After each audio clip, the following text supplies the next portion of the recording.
autism different for men and women?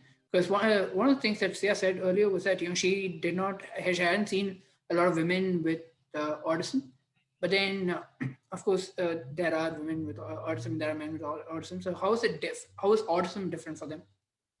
I can so I got this information from the Down Syndrome Research Foundation. And the reason I got it from the Down Syndrome Research Foundation website is because the prevalence of having autism is 10 to 25 times higher if you're also diagnosed with Down syndrome. So they were writing about the intersection of those two mental disorders. Okay, diagnosing autism is like a behavioral analysis, basically, like an observation of behaviors and traits that anyone is exhibiting.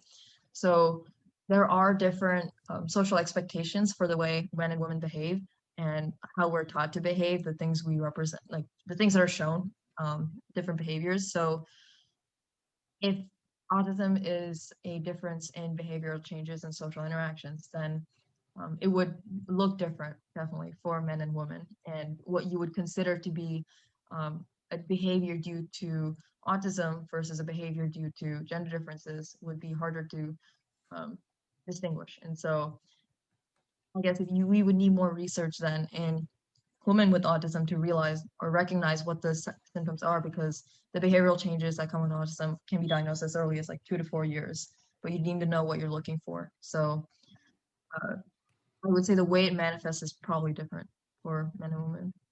I agree with that.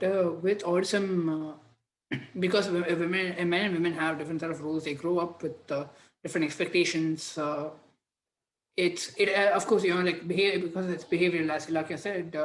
It shows up in different ways, and also the fact that autism is a spectrum. If you expect it to be seen in only certain amount of ways, then it would just make it harder to diagnose. So yeah, Pranesh. I think I think there is a. It's interesting. I think I'll frame it in the following way.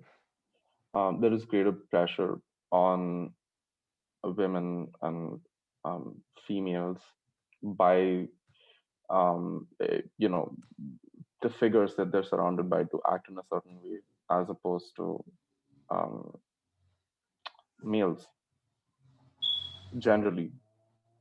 So take that and layer on top the encouraging masking behavior thing, and now you have a real problem with more women being undetected autistics.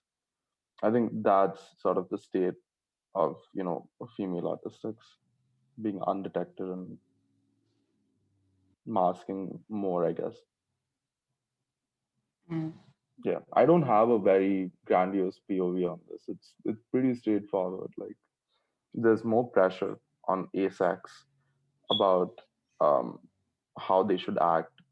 It is also likely that they are pressured to behave in very specific ways, which leads them to demonstrate masking, which leads them to being undetected. So it's a pretty just following the trail of breadcrumbs.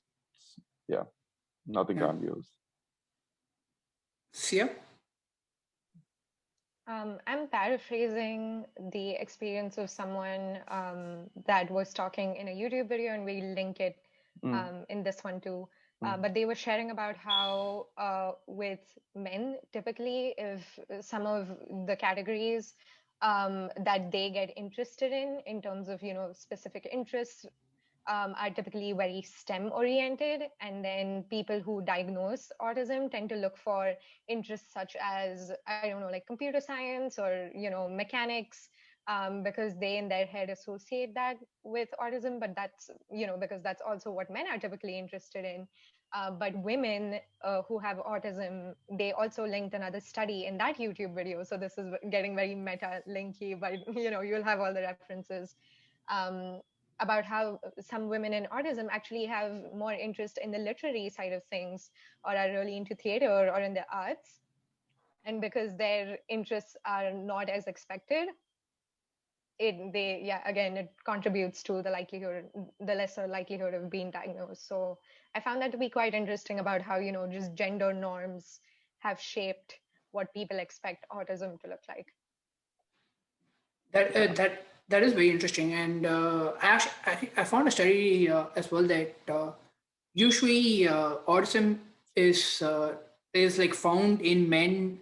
Like, they're able to like diagnose it earlier than usually with women. Like with the average age, it's like it's easier to find it with men, whereas like it's a bit harder to do it with women. And like the other thing I found was that there's a 4:1 ratio with I forgot which country it was. I haven't noted that down, but there's a 4:1 ratio of male to female ratio with autism, and that's not because the amount of autistic people are 4:1, but rather it's because according to that study, male use a different part of their brain when they're autistic, and that's one of the ways that they're able to find it. Whereas with females, they usually use the same part of their brain. And again, I'll add that as a resource in the description. Pranesh? Yeah, I mean, I think it's pretty well. I think I just want to say, Sia's point was pretty solid. It's again, I think that's another discussion to be had on its own, which is like, why do these gender normative patterns exist with the specialists who are supposed to be diagnosing this in a very clinical way, and how does that affect outcomes in terms of autistics being detected? I think that's a separate conversation to be had, and it's a critical one, because if that goes undetected, very I think, just to take a very economic point of view, I think all governments should be interested in this, because if you figure this out, there is a wave of productivity that will be unleashed. Because if you can figure out how to manage this population that you didn't even know existed, you'll obviously get more productivity, and your country or your state will function better, and that's good. Like, that's good in the interests of your state or your government. And I think framing it that way might yield good outcomes for autistics, especially female autistics. Thanks for watching. If you liked the video, make sure to like, comment, and subscribe. If you'd like to see more videos on the topic, make sure to check out our playlist where we answer more questions. We'll see you next time.